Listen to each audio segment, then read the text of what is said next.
Choisis la vie, les émotions méditatives.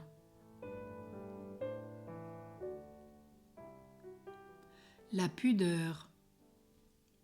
La pudeur est une émotion liée à la conscience d'avoir à sauvegarder son intégrité personnelle.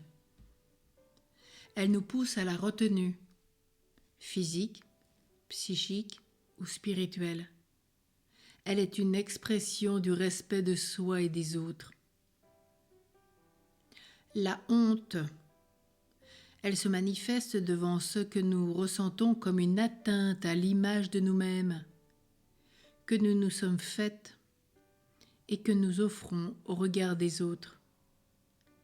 Elle nous surprend lorsque nous avons le sentiment d'être mis à nu, physiquement, psychiquement ou spirituellement.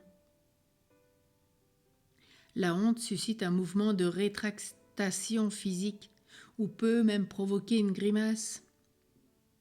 Elle va souvent de pair avec la colère devant ce qui est considéré comme une incursion dans l'intimité et la peur de ses conséquences. L'estime de soi. L'estime de soi, c'est le sentiment global résultant de l'appréciation que nous portons spontanément sur nous-mêmes, à partir des critères internes que nous nous sommes donnés, et à partir de l'évolution que nous renvoient les autres. Le sentiment de culpabilité. Celui-ci résulte de la confrontation entre l'action posée et la responsabilité dont nous étions investis et à laquelle l'action n'a pas répondu.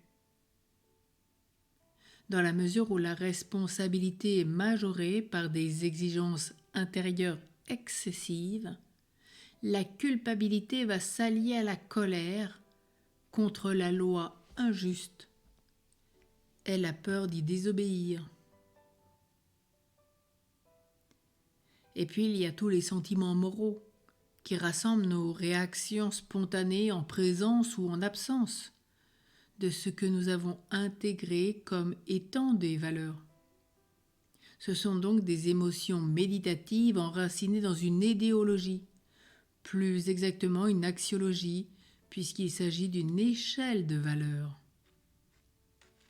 Alors ce matin, remettons toutes nos émotions méditatives à Jésus. Apprenons la pudeur, c'est-à-dire cette retenue, et confions-lui pour que nous soyons dans cette retenue physique, psychique et spirituelle, qui est sage et bonne. Demandons à Jésus qu'il enlève de nous la honte, parce que la honte ne vient pas de Dieu. Surtout en plus, quand elle est liée à la colère. Remettons cela en Dieu. Déposons-lui. Nous n'avons pas à avoir honte. Dieu nous restaure et nous libère. Rappelez-vous, après la chute du péché originel, Dieu n'a pas engueulé Adam et Ève. Non, il se promenait à la brise du soir pour te dire, Adam, Ève, est-ce que tu m'aimes ? Il ne venait pas pour le péché, pour le mal, il venait pour savoir si Adam et Ève l'aimaient toujours. Puis demandons une saine estime de nous-mêmes, qui pourra nous faire grandir dans l'appréciation. Enlevons aussi tout sentiment de culpabilité. Bien sûr, nous avons à être coupables si nous commettons une faute grave devant un tribunal, ça certes, mais le sentiment de culpabilité dans la vie spirituelle n'est pas d'ordre divin. C'est le démon qui veut qu'on ait ce sentiment. Et en fait, nous nous sommes invités particulièrement à être responsables et à nous convertir.